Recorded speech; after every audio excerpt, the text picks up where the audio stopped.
Mesdames et messieurs, voici le CV90.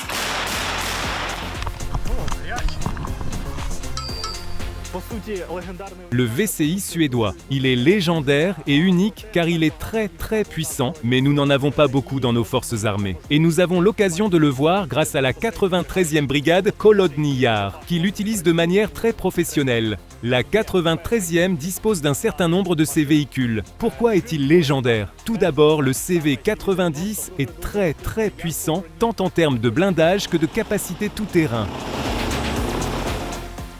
Ici, vous pouvez voir un canon de 40 mm dont la cadence de tir est annoncée. Il est conçu pour une cadence maximale de 5 tirs par seconde. Autrement dit, 300 tirs peuvent être effectués par minute. Cependant, cela ne signifie pas qu'il tire en permanence. Il y a différents modes de tir. Ce véhicule est conçu avant tout pour le déplacement et le transport de l'infanterie, et pour préserver la vie, l'intégrité et la santé de l'infanterie. Son blindage, comme il a été déclaré, peut résister à un impact direct d'un obus de 30 mm. Maintenant, regardons ce qu'il y a à l'intérieur. Dans quelles conditions les Holodnoyarivci, soldats de la 93e brigade, combattent-ils à bord du CV90 ?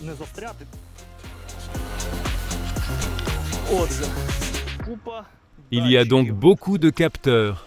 C'est ainsi que le contrôle s'effectue. Comme vous le voyez, il n'y a pas de volant ici. Nous allons demander plus de détails aux spécialistes sur la manière dont il est contrôlé pour ne pas vous donner mes propres suppositions.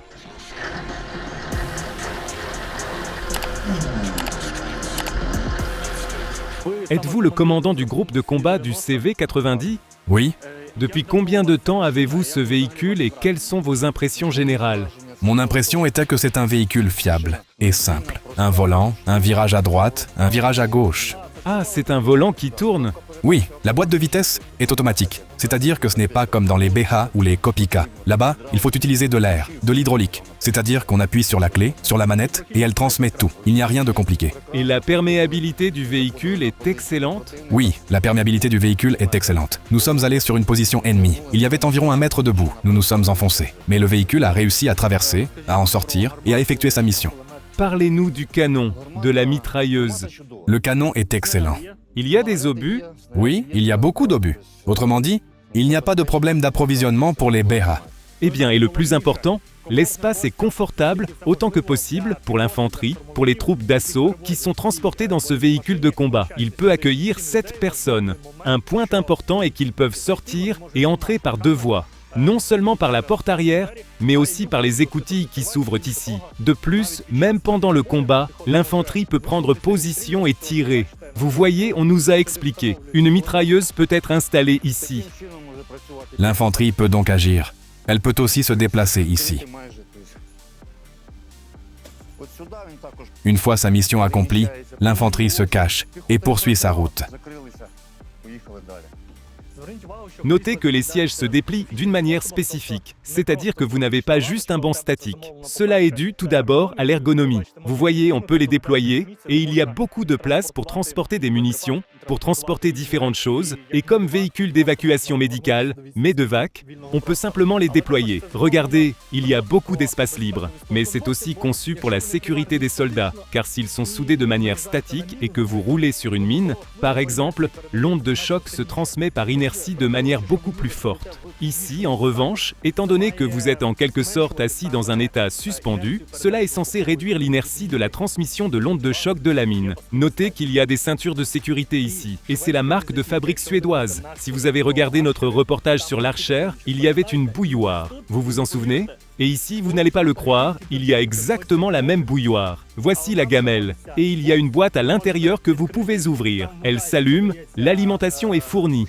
Et par conséquent, dans cette boîte, vous pouvez réchauffer votre nourriture et vous faire du thé. Elle vous est déjà bien familière si vous êtes un téléspectateur fidèle de la chaîne Armée TV. Voici à quoi ressemble une munition de 40 mm.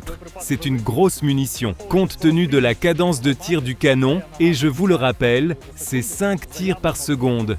Et jusqu'à 300 tirs par minute, selon les déclarations, c'est une arme très puissante.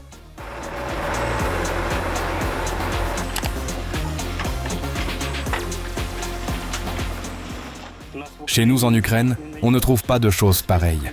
Des clés spéciales et ainsi de suite.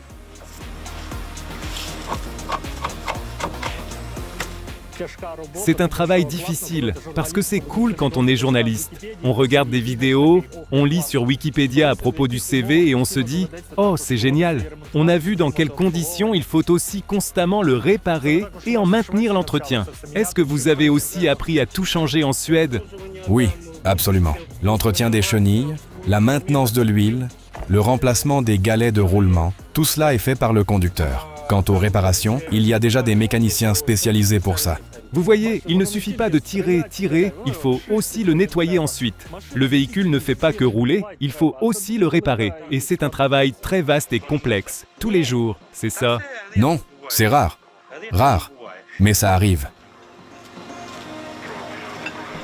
Oui, un de nos camarades dit qu'ils ont eu un contact avec un drone FPV hier. Vous voyez le degré de dégâts causés par le drone FPV? Et ça, ce sont les pièces de rechange de ce qui a frappé, n'est-ce pas? Oui. C'est quelque chose d'artisanal, vous voyez, une sorte de truc en bois. Eh bien, il y a du bois, du plastique. Il y avait beaucoup de pièces de rechange ici. Ce n'est donc pas un drone FPV. C'était probablement une sorte d'aile. C'est la pensée ingénieuse des Russes. Le bois est probablement plus difficile à suivre avec les moyens de renseignement électronique. C'est léger, assez solide, fiable. Et surtout, c'est bon marché. Mais le résultat est là. Le filet est endommagé, il faudra changer tout un morceau. Tout va bien pour l'équipage, disent-ils. C'est le plus important.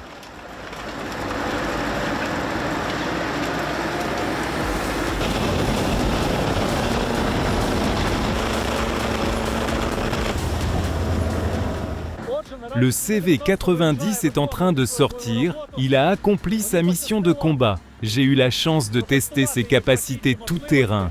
Que puis-je vous dire? Je me tiens, bien sûr, à la poignée pour ne pas tomber. Mais il roule très souplement, de manière serrée. Parce que j'étais déjà allé dans des véhicules similaires et ce n'était pas aussi confortable. Chaque fois que nous heurtons un gros nid de poule, croyez-moi, il y a de gros nids de poules ici. Il me semble que c'est la fin. Oh, Serioha, tu vas tomber du véhicule. Mais à chaque fois, il passe bien.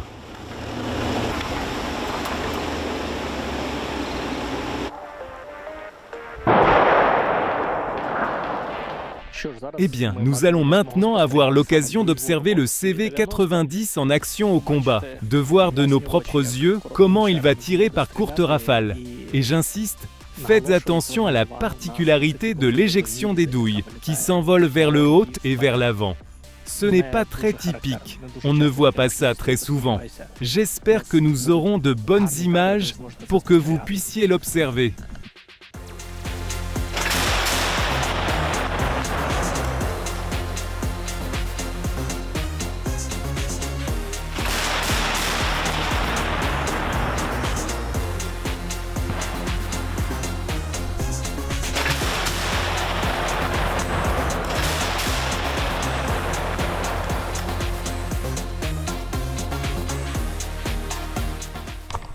Ouf, elles sont chaudes.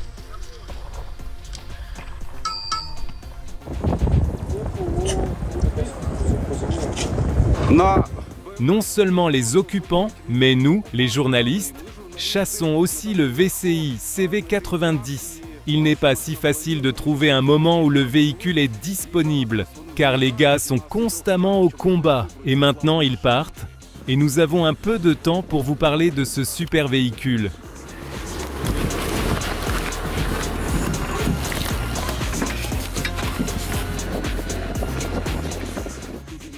Ici, il y a aussi la vision nocturne. Et les chargeurs sont déplacés. Et on peut aussi passer en tir unique ou en rafale. Il y a assez de place. Eh bien, plus ou moins, un peu. Un peu, oui. Un tout petit peu.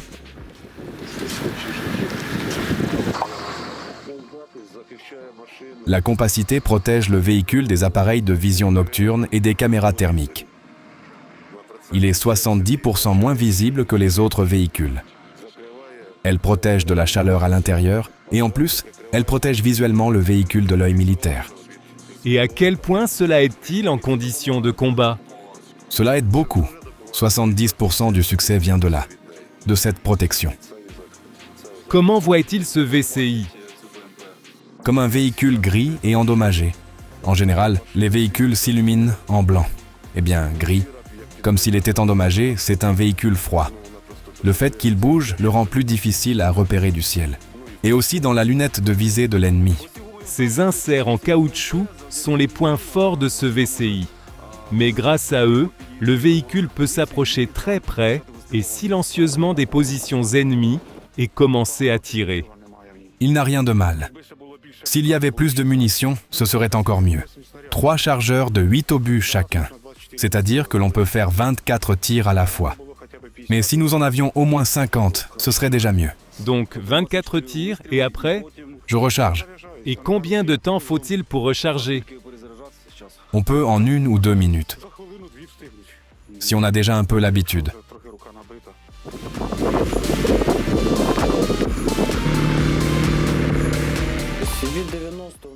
Chez nous, les CV90 se sont montrés du côté positif. Premièrement, et c'est le plus important, c'est le blindage et le canon. Le blindage est très puissant. Le fait qu'il ait résisté à un impact direct de Lancet, c'est ce que nous savons par expérience. À un drone FPV et un obus de 120 qui est arrivé dans son cul. C'est-à-dire que, en principe, il a résisté. Et l'équipage, bien qu'il ait été commotionné, a tout de même continué à faire son travail par ses propres moyens. Il a riposté et est parti en retrait.